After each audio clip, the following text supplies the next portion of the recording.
Please kneel. Oratio Imperata for protection against the COVID-19 virus.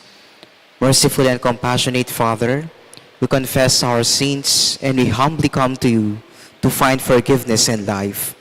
We come to you in our need to seek your protection against the COVID-19 virus that has disturbed and claimed many lives. We ask you now to look upon us with love and by your healing hand, dispel the fear of sickness and death, restore our hope, and strengthen our faith. We pray that you guide the people tasked to find cures for this disease and to stem its transmission. Bless our efforts to use the medicines developed to end the pandemic in our country. We pray for our health workers that they may minister to the sick with competence and compassion. Grant them health in mind and body, strength in their commitment, protection from this disease. We pray for those afflicted. May they be restored to health. Protect those who care for them. Grant eternal rest to those who have died. Give us the grace in these trying times to work for the good of all and to help those in need. May our concern and compassion for each other see us through this crisis and lead us to conversion and holiness. Grant all these through our Lord Jesus Christ, your Son, who lives and reigns with you in the unity of the Holy Spirit, God forever and ever. Amen. We fly to your protection, O Holy Mother of God. Do not despise our petition and our necessities, but deliver us always from all dangers. O glorious and blessed Virgin, Amen. Our Lady, health of the sick, Saint Joseph, Saint Raphael the Archangel, Saint Roch, Saint Lorenzo Ruiz, San Pedro Calungsod, Saint Nicholas of Tolentine, Our Lady of Lourdes. Please be seated.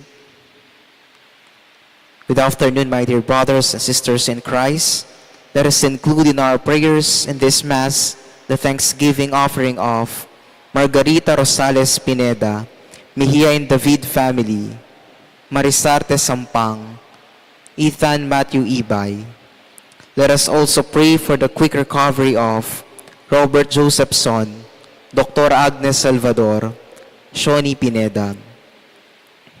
For our faithful departed, let us pray for the eternal peace of Tony Dimantal, Ana Marie de Jesus, Ayon de Jesus, Marlene de Jesus, Mr. Anhis Cora and George Malig, Roel C. Miklat, Pacifico Gonzalez, Onofre Cambao, Arnel Beltran, and all the poor souls in purgatory. Please rise.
In the name of the Father, and of the Son, and of the Holy Spirit, Amen.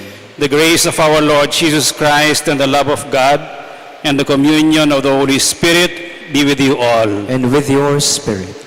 Gathered together as one family, let us pause for a moment of silence, acknowledge our sins, and beg God for His pardon and mercy.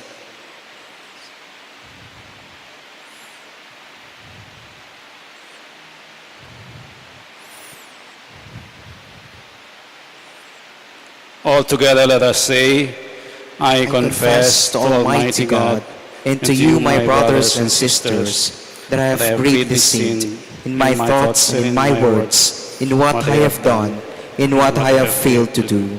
Through my fault, through my most grievous fault. Therefore I ask Blessed Mary, ever Virgin, all the angels and saints, and you, my brothers and sisters, to pray for me to the Lord our God. May Almighty God have mercy on us, forgive us our sins, and bring us to everlasting life. Amen. Lord, have mercy.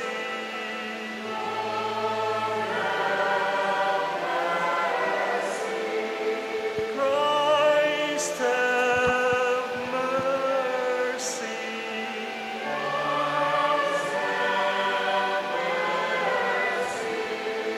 Lord, have mercy.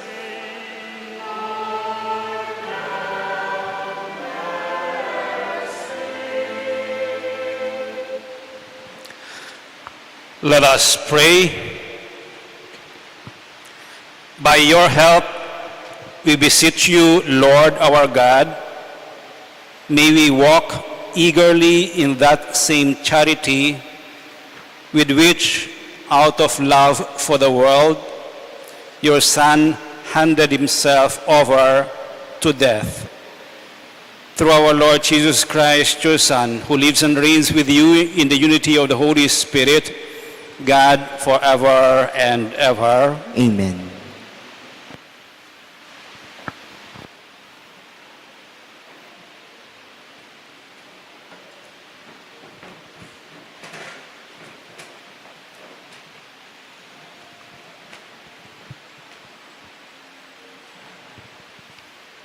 A reading from the book of the prophet Isaiah.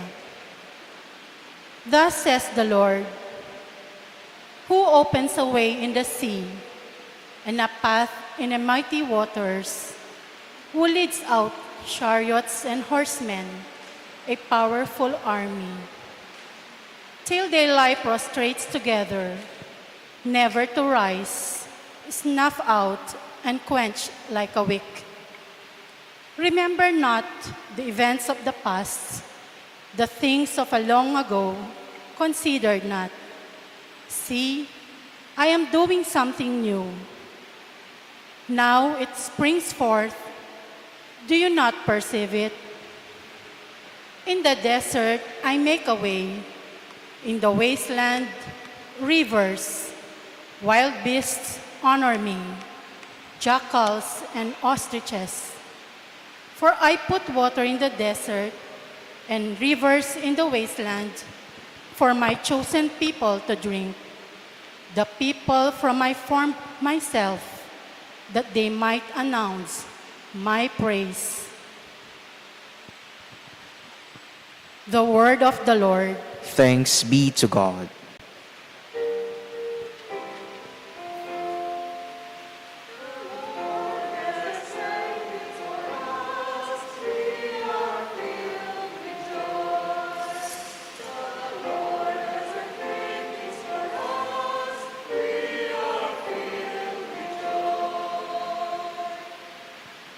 When the Lord brought back the captives of Zion, we were like men dreaming. Then our mouth was filled with laughter and our tongue with rejoicing.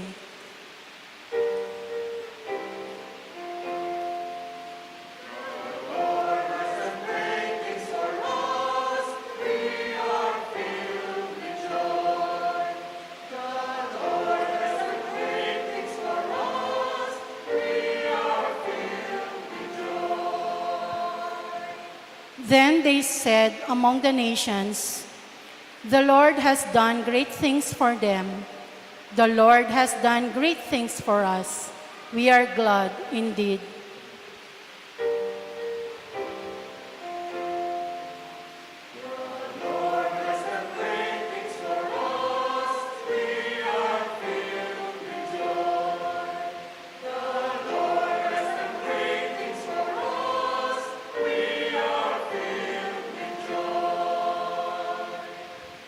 Restore our fortunes, O Lord, like the torrents in the southern desert.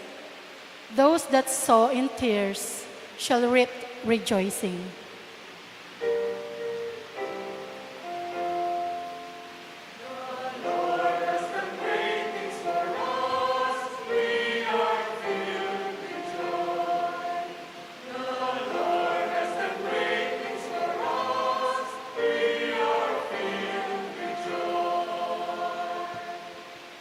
Although they go forth weeping, carrying the seed of the sown, they shall come back rejoicing, carrying their sheaves.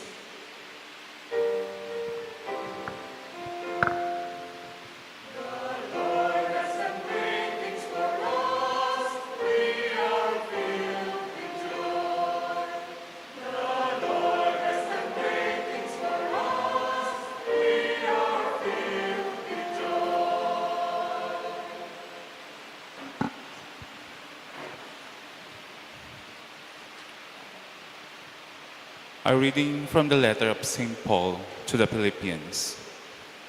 Brothers and sisters, I consider everything as a loss because of the supreme good of knowing Christ, Jesus, my Lord. For his sake, I have accepted the loss of all things, and I consider them so much rubbish, that I may gain Christ and be found in him, not having any righteousness of my own based on the law, but that which comes through the faith of Christ, the righteousness from God. Depending on faith to know him and the power of his resurrection, and the sharing of his sufferings by being conformed to his death, if somehow I may attain the resurrection from the dead. It is not that I have already taken hold of it, or have already attained perfect maturity, but I continue my pursuit in hope that I may possess it, since I have indeed been taken possession of by Christ Jesus. Brothers and sisters, I for my part do not consider myself to have taken possession. Just one thing, forgetting what lies behind, but straining forward to what lies ahead, I continue my pursuit towards the goal, the prize of God, upward calling in Jesus Christ. The word of the Lord. Thanks be to God. Please rise.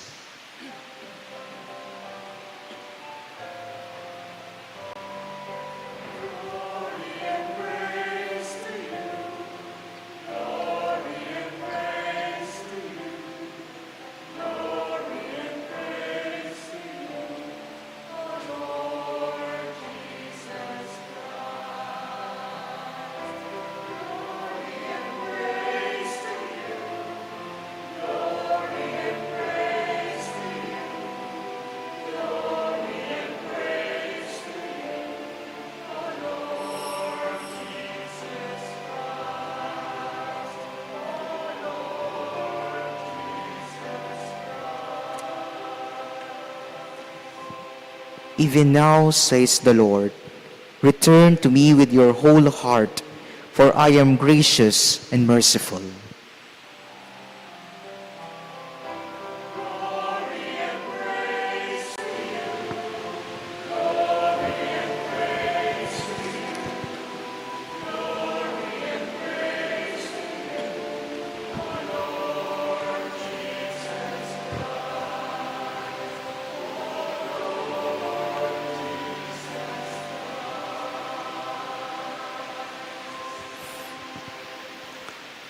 The Lord be with you. And with your spirit. A reading from the Holy Gospel according to John. Glory to you, O Lord.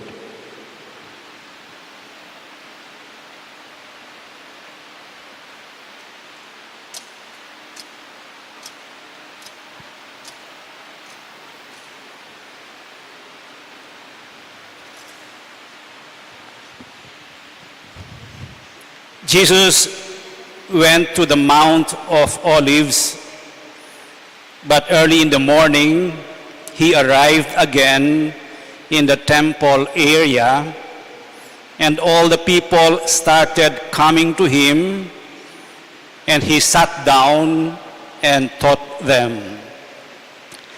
Then the scribes and the Pharisees brought a woman who had been caught in adultery and made her stand in the middle. They said to him, "Teacher, this woman was caught in the very act of committing adultery. Now in the law, Moses commanded us to stone such a woman. So what do you say?" They said this to test him so that they could have some charge to bring against him. Jesus bent down and began to write on the ground with his finger. But when they continued asking him, he straightened up and said to them, "Let the one among you who is without sin be the first to throw a stone at her." Again he bent down and wrote on the ground. And in response, they went away one by one, beginning with the elders. So he was left alone with the woman before him. And then Jesus straightened up and said to her, "Woman, where are they? Has no one condemned you?" She replied, "No one, sir." Then Jesus said, "Neither do I condemn you. Go, and from now on, do not sin anymore."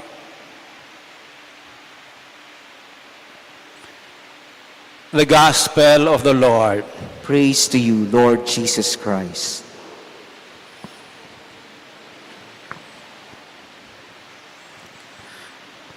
Good afternoon, everyone. There was once a married man who had a relations with a woman who was not his wife. After some time, the wife came to know about the activities of her husband having an affair with another woman. And as a late reaction, of course, she was hurt.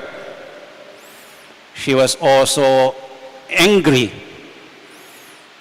She had self-pity, realizing the fact that it seems hindi siya sapat para sa kanyang asawa.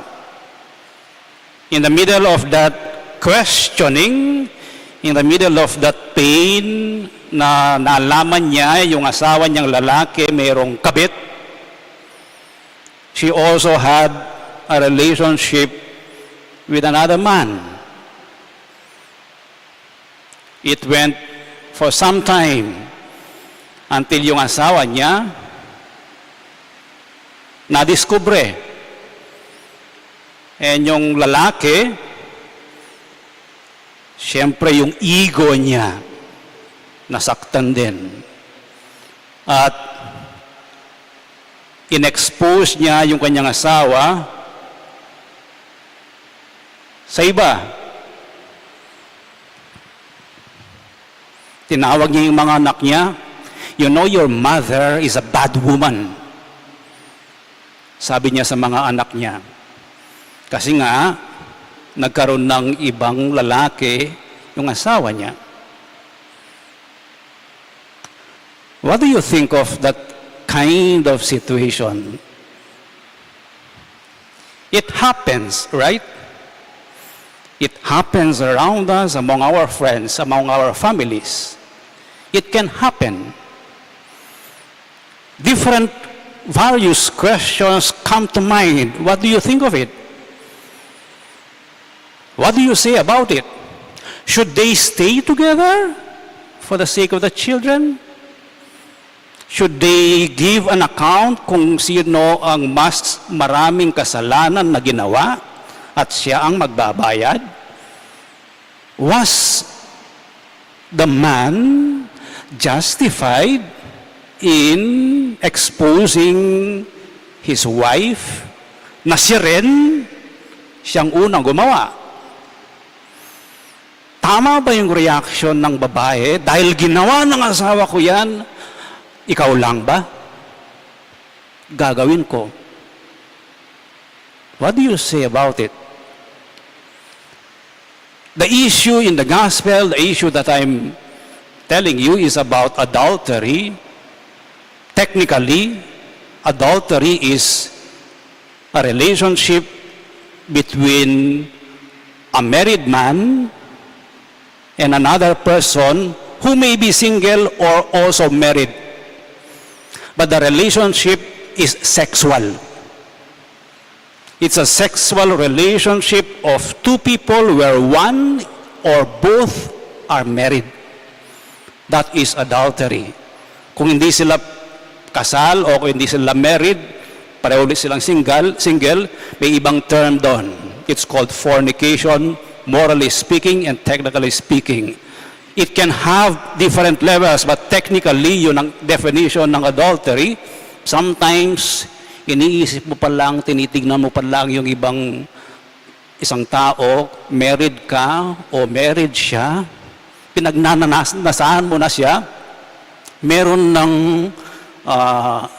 traces of adultery doon. It is the same situation that Jesus was confronted with in the gospel. Nagtuturo siya sa temple area after praying and coming down from the Mount of Olives. Itong mga scribes and Pharisees, merong nahuli na babae na in the act, tamang-tama yung description ni John sa gospel, teacher, this woman was caught in the very act of committing adultery. In the very act of sexual relations with another man. Hindi sinabi sa gospel kung itong woman ang married o yung lalaki ang married.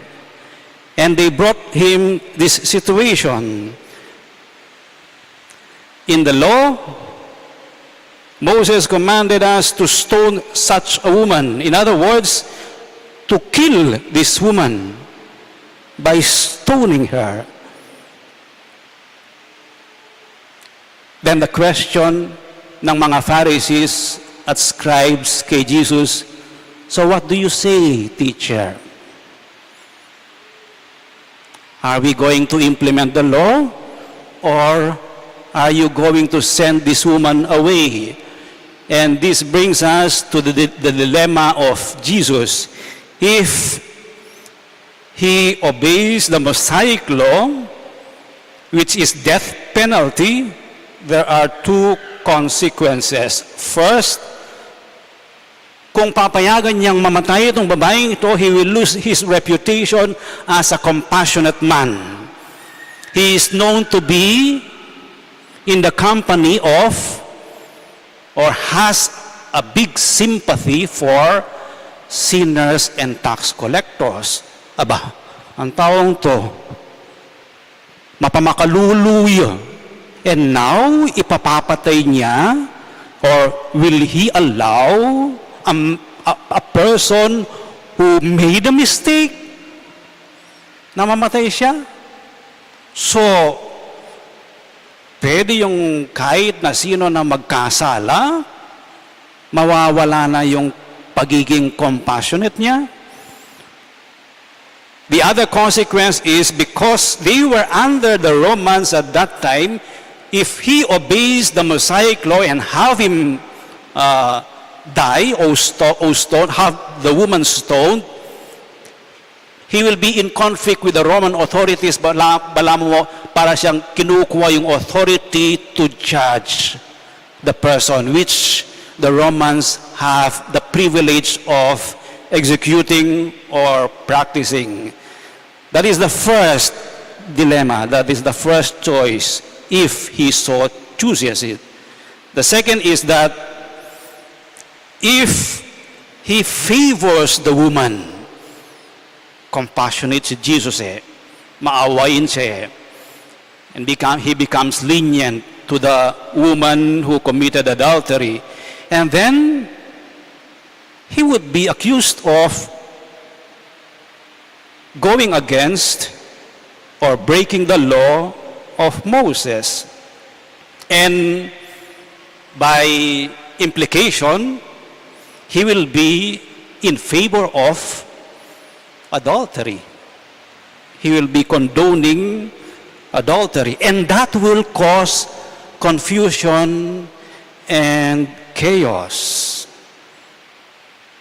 You allow sin, you allow adultery, you break the law of Moses if you favor the woman. So, ano ang side ni Jesus?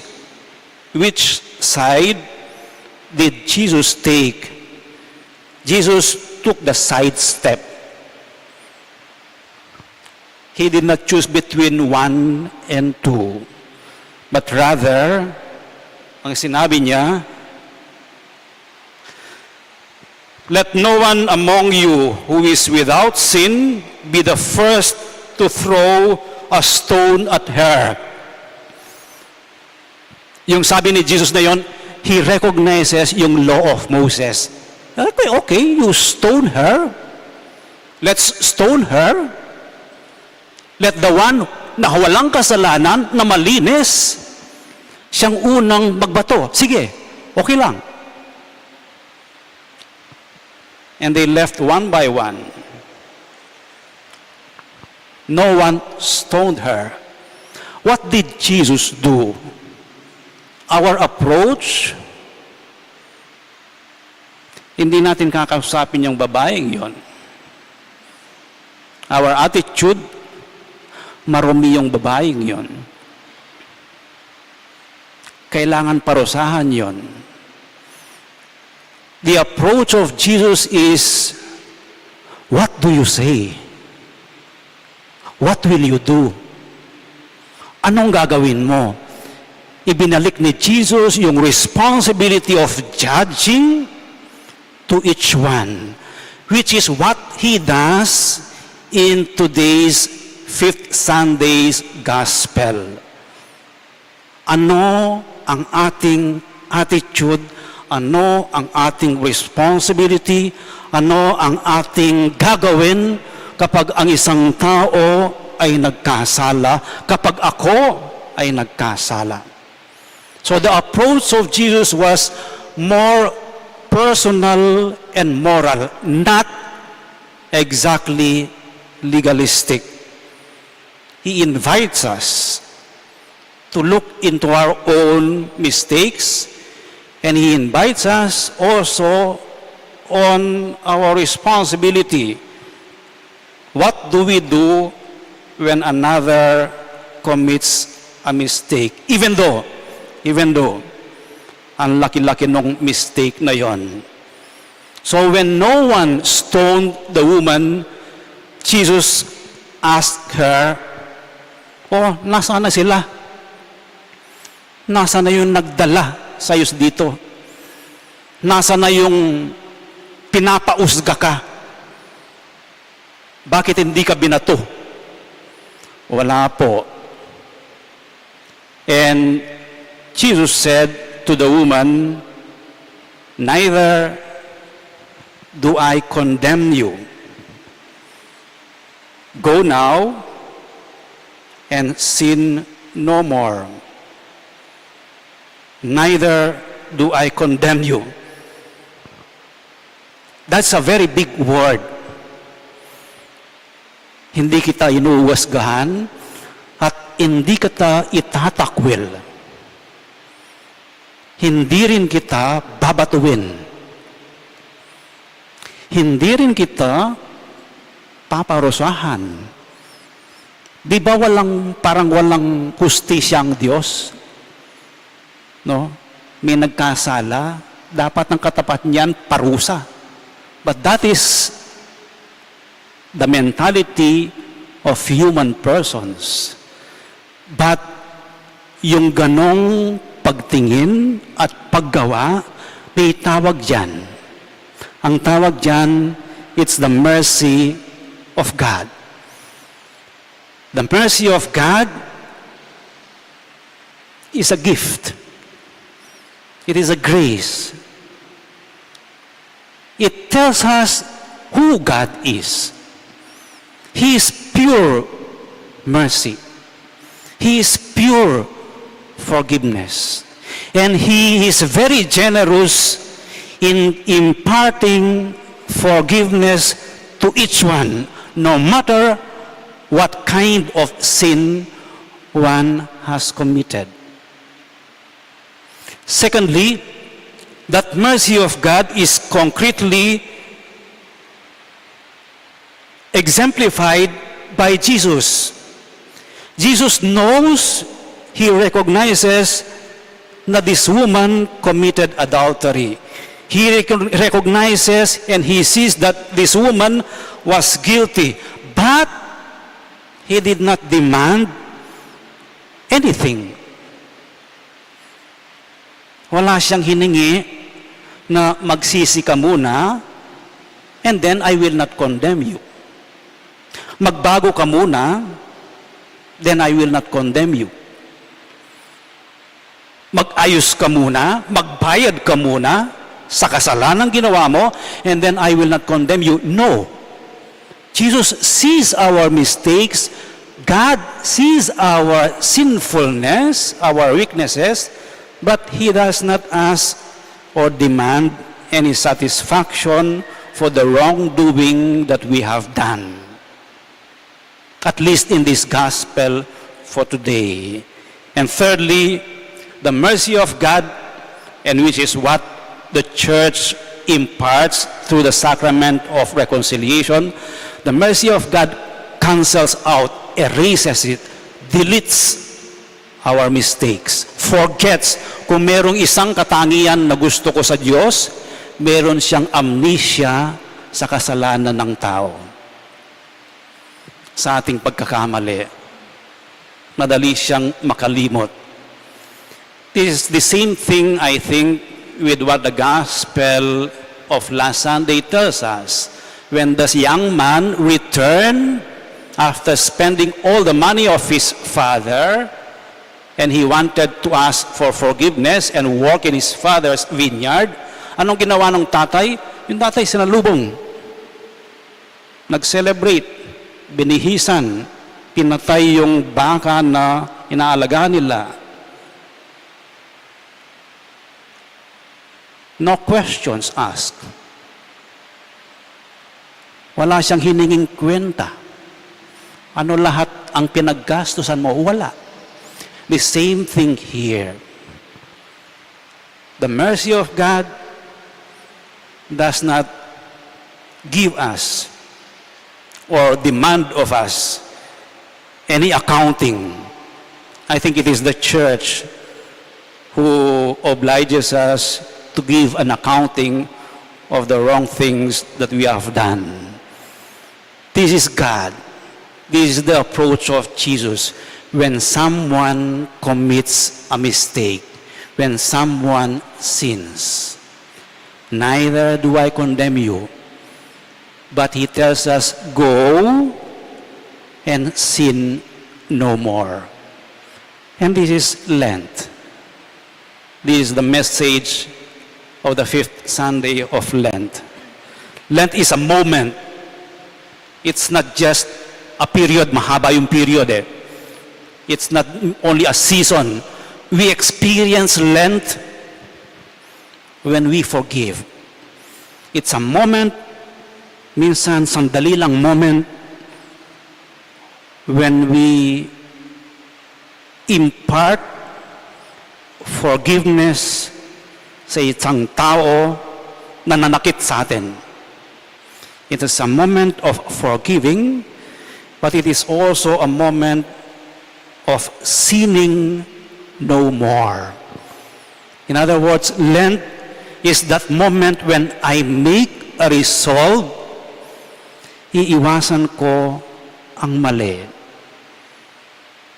Hindi ko nagagawin ulit yung kasalanan na yon. And then that is Lent.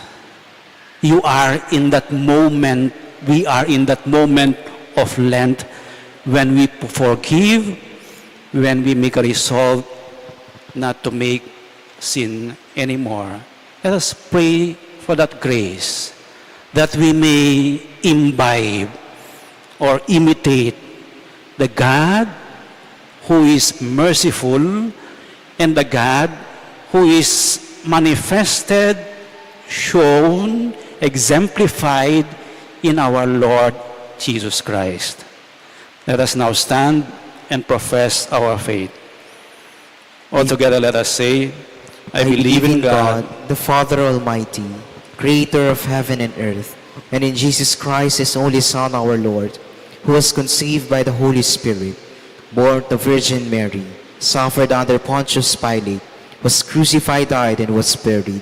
He descended into hell. On the third day he rose again from the dead. He ascended into heaven, and is seated at the right hand of the Father. From there he will come to judge the living and the dead. I believe in the Holy Spirit, the Holy Catholic Church, the communion of saints, the forgiveness of sins, the resurrection of the body, and life everlasting. Amen.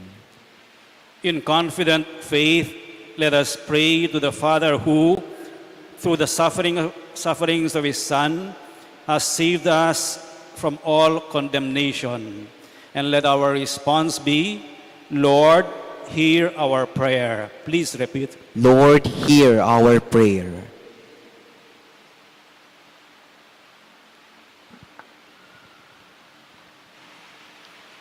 That by a faithful observance of Lent, all Christians may know Christ and the power of His resurrection and share His sufferings. Let us pray to the Lord. Lord, hear our prayer.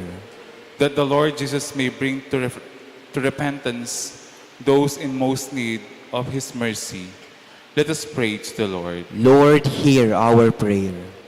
That those who discriminated against and victimized may receive the true justice. Let us pray to the Lord. Lord, hear our prayer.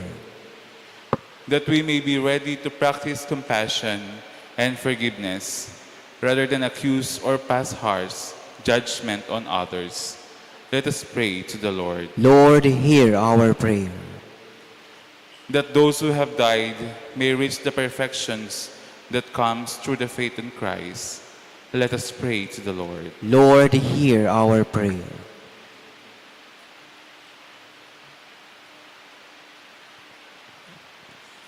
Merciful Father, with contrite hearts, we offer our prayers, knowing that you will answer them, because we pray as members of the body of your Son, who lives and reigns forever and ever. Amen.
Please rise.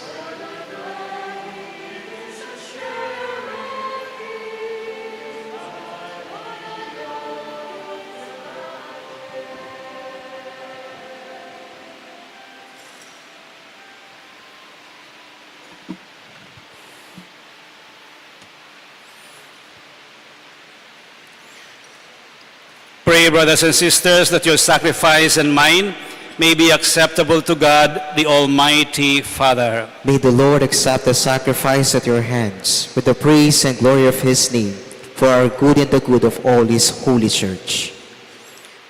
Hear us, Almighty God, and having instilled in your servants the teachings of the Christian faith, graciously purify them by the working of this sacrifice. We ask this through Christ our Lord. Amen. The Lord be with you. And with your spirit, Lift up your hearts. lift them up to the Lord. Let us give thanks to the Lord our God. It is right and just.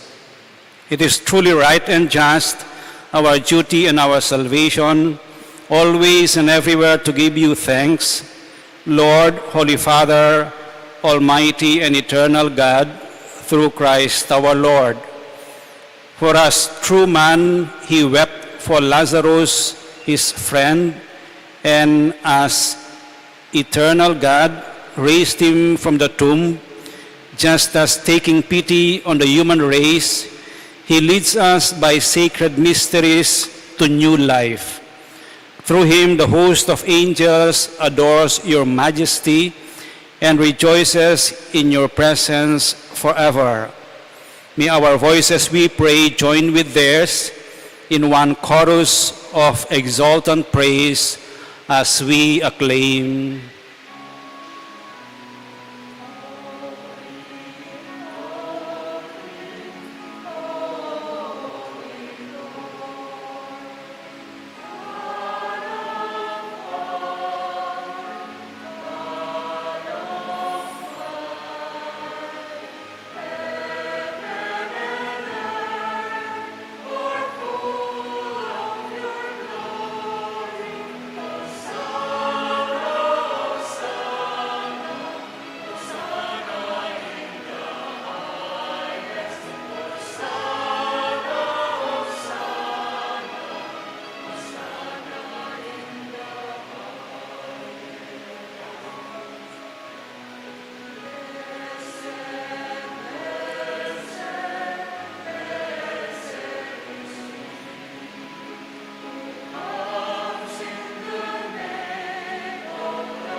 You are indeed holy, O Lord, the fount of all holiness. Make holy, therefore, these gifts, we pray, by sending down your Spirit upon them like the dewfall, so that they may become for us the body and blood of our Lord Jesus Christ. At the time he was betrayed and entered willingly into his passion, he took bread and, giving thanks, broke it and gave it to his disciples, saying, "Take this, all of you, and eat of it, for this is my body, which will be given up for you."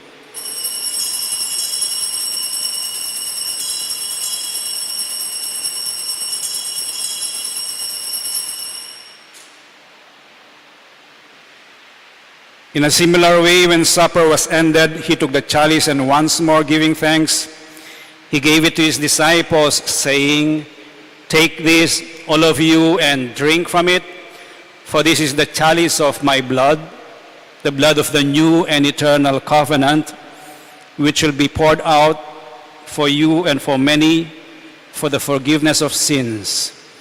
Do this in memory of me."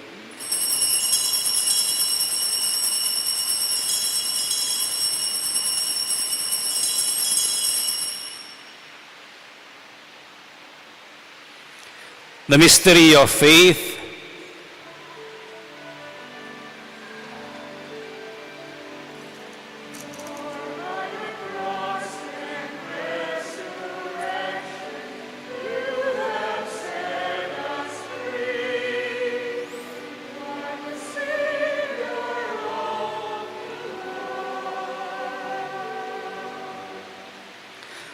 Therefore, as we celebrate the memorial of his death and resurrection, we offer you, Lord, the bread of life and the chalice of salvation, giving thanks that you have held us worthy to be in your presence and minister to you.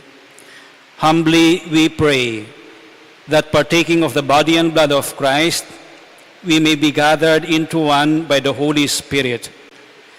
Remember, Lord, your church spread throughout the world, and bring her to the fullness of charity, together with Francis, our Pope, and Florentino, our Bishop, and all the clergy. Remember also our brothers and sisters who have fallen asleep in the hope of the resurrection, and all who have died in your mercy. Welcome them into the light of your face. Have mercy on us all, we pray, that with the Blessed Virgin Mary, Mother of God, with blessed Joseph, her spouse, with the blessed apostles and all the saints who have pleased you throughout the ages, we may merit to be co-heirs to eternal life and may praise and glorify you through your Son, Jesus Christ. Through him and with him and in him, O God, Almighty Father, in the unity of the Holy Spirit, all glory and honor is yours forever and ever.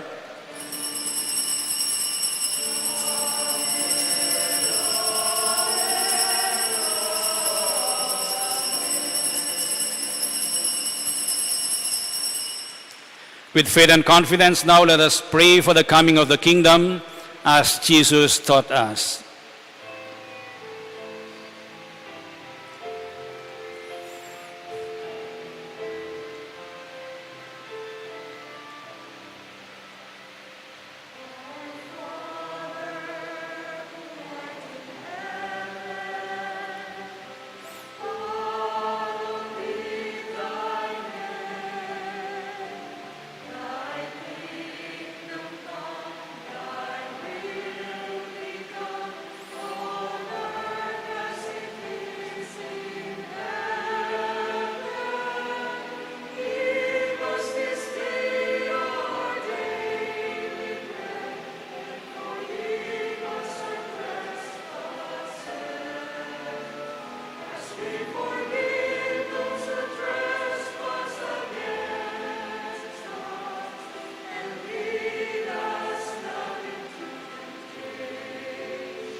Deliver us, Lord, we pray, from every evil.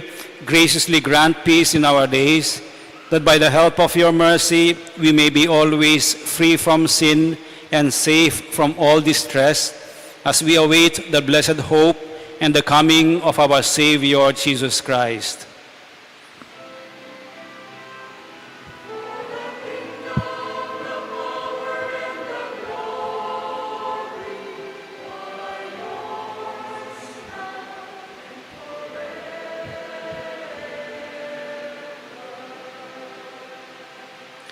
Lord Jesus Christ, who said to your apostles, "Peace I leave you, my peace I give you," look not on our sins, but on the faith of your church, and graciously grant her peace and unity in accordance with your will, who live and reign forever and ever. Amen. The peace of the Lord be with you always. And with your spirit. Let us share with one another now the peace of Christ.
This is Jesus, the Lamb of God, who takes away the sins of the world.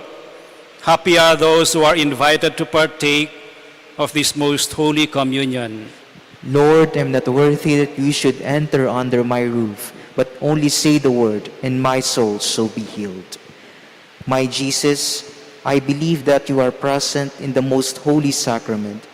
I love you above all things, and I desire to receive you into my soul. Since I cannot at this moment receive you sacramentally, come at least spiritually into my heart. I embrace you as if you were already there, and unite myself wholly to you. Never permit me to be separated from you. Amen.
Please kneel.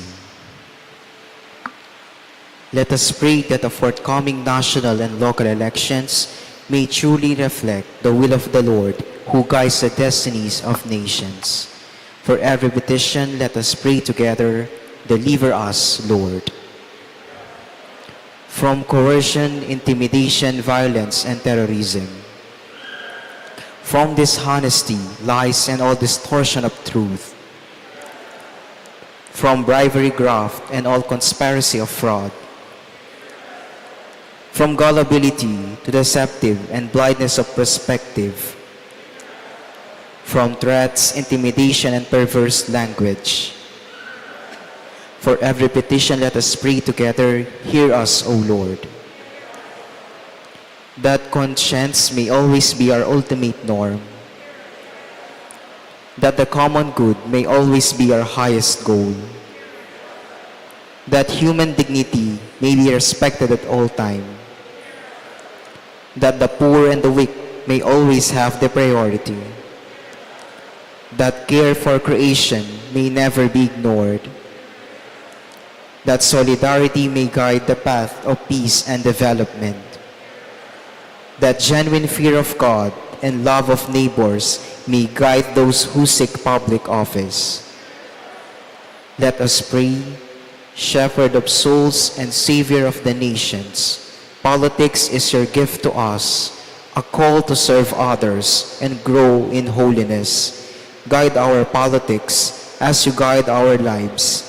May our political engagement for voters and candidates bring glory to your loving name and help us grow in holiness forever and ever.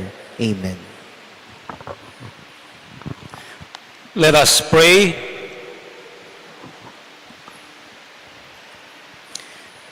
We pray, Almighty God, that we may always be counted among the members of Christ, in whose body and blood we have communion.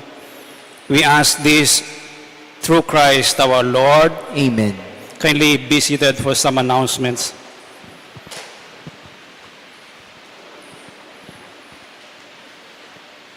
First of all, I'd like to thank the different people who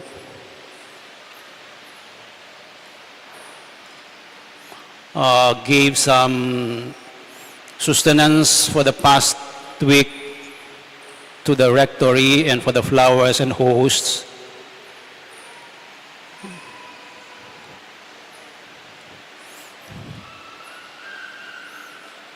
Okay. We have started the Asol Living Water Project. Excavation have started, if you have noticed around. We'll be building two sump pit. A sump pit is a structure that gathers the water from different sources, and then we shall install, we shall install two sump pits. You have seen them dun sa harap.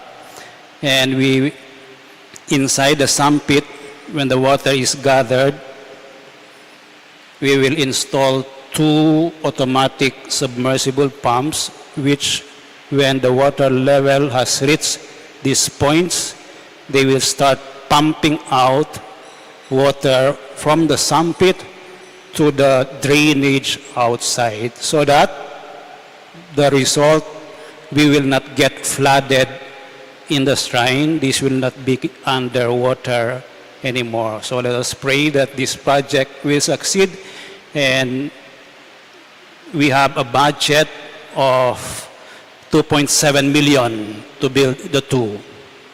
It is a lot of work. The estimated period would be around 133 days. Hopefully, they will be finished by or before the rainy season come to us. So we have three kinds of funds: the Fiesta and Project funds, the operational fund of the shrine, and we have a scholarship fund. We have this balance as of March 3, our excess money from our Fiesta celebrations. we have 582,499. We bought a new tabernacle, which we blessed this morning. And we thank Mr. Moises Malik for facilitating and being resourceful in finding a builder of the tabernacle for 2 to 3 weeks. It was done. And then we have spent already 27,400 for the project which started last Wednesday. So we have a balance of 468 for our project. But remember, it's 2.7 million. So we need your help for the project. And we have already purchased the initial reinforcing bars worth 298,920. The materials arrived yesterday. We got them from Pampanga Steel Merchandising through Ligaya Construction Incorporated, which we are using. It's the company of our coordinator, and we benefit from a term of payment of 60 days. So in 60 days, kailangan natin bayaran yung 299 initial purchase of materials. But we already received our Buenamano, Panigo. So we received from 3 people, 51,500 from yesterday and this morning. If you wish, you can contribute anything or any amount. Nepo, huwag kayong mahiya. Now, this is the second fund. This is our shrine fund, which we use for our daily operation, pambayad ng ilaw, pambayad ng tubig, pansweldo, at saka pambigay ng stipend for the month of March 2022. So our total intentions, mass intentions that we received was 35,000 plus. The mass collections, which includes spontaneous love offerings, pag-offeratory, nagbibigay ng envelope, 68,523.25. And the total donations, which are walk-in donations, at saka yung mga boxes natin, saka yung likod na donation box, worth 50,664 with a total of 154,580.25 pesos hours. Our gross income for the month of March. But our expenses, itong disbursements was 98,000. So ito yung mga sinasabi ko kanina kasama yung pagkain dito. No? So receipts minus disbursements equals 56,539. And yung amount na yun na 56,000 is divided into 2. 28,269.58 pupunta sa Rector's Fund, at saka yung Shrine Fund, 28,000. 28,000 para sa Shrine Fund plus interest, plus minus yung RQS. The RQS is the contribution of the shrine to the administrative expenses ng Archdiocese of San Fernando, Pampanga. Bawat parokya nagbibigay ng RQS. At bawat pare nagbibigay din ng RQS. No, from my share, I will also give 1,927 as my share to the Archdiocese. So kung idadagdag natin yung last February, yung balance natin na 203, ang ating pera as of March or as of yesterday, Friday, Saturday, 229,709 pesos, 0.46. Last Sunday, yung ating mass collection, hindi ako nagpa-second collection, pero yung mass collection, dinurn over natin sa Archdiocese as our contribution to the war or to the people of Ukraine. This was requested by Pope Francis na magkaroon tayo ng contribution sa Ukraine. So 7,833. For those who have not seen our schedule for the Holy Week, which is next Sunday already. Ito yung schedule natin so far. Wait.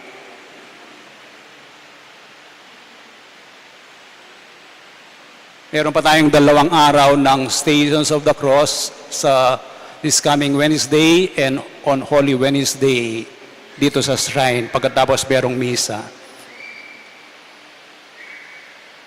And then sa Sunday, sa morning, we will gather sa taas for the blessing of the palms. For the 5:30 p.m. Mass, we will bless the palms here, okay, before the Mass. And then Monday, Tuesday, Holy Monday, Tuesday, and Wednesday, we have a 6 p.m. Mass with a little bit longer homily. It will be regarded or considered as our Lenten retreat. So I invite you to come and join us.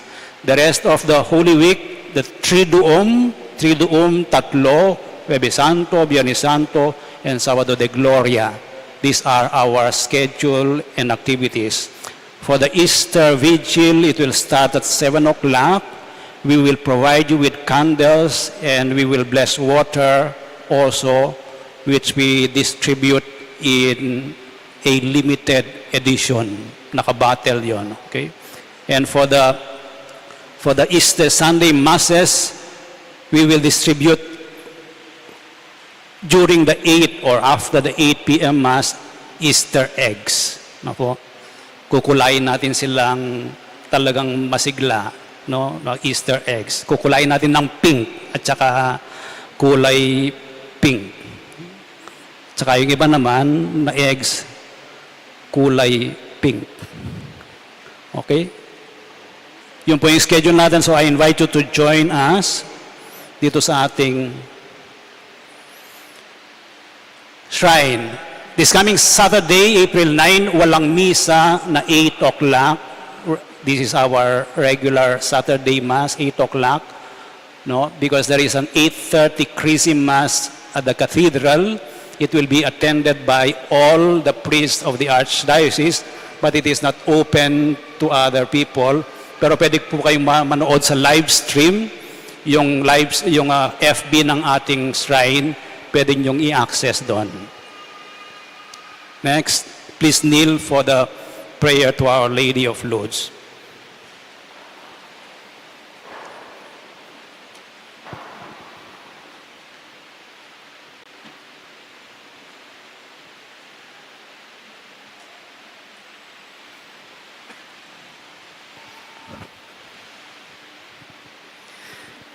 Prayer to Our Lady of Lourdes. All together, please. Ever Immaculate Virgin, Mother of Mercy, health of the sick, refuge of sinners, comforter of the afflicted, you know my wants, my troubles, my sufferings. Look with mercy on me. By appearing in the grotto of Lourdes, you are pleased to make it a privileged sanctuary, whence you dispense your favors, and already many sufferers have obtained the cure of their infirmities, both spiritual and corporal. I come therefore with complete confidence to implore your maternal intercession. Obtain, O loving Mother, the grant of my requests. Through gratitude for your favors, I will endeavor to imitate your virtues, that I may one day share your glory. Amen. Our Father, who art in heaven, holy be your name. Your kingdom come, your will be done on earth as it is in heaven. Give us this day our daily bread, and forgive us our sins, as we forgive those who sinned against us. Do not bring us to the test, but deliver us from evil. Amen. Hail Mary, full of grace, the Lord is with you. Blessed are you among women, and blessed is the fruit of your womb, Jesus. Holy Mary, Mother of God, pray for us sinners, now and at the hour of our death. Amen. Glory be to the Father, and to the Son, and to the Holy Spirit. As it was in the beginning, is now, and ever shall be, world without end. Amen.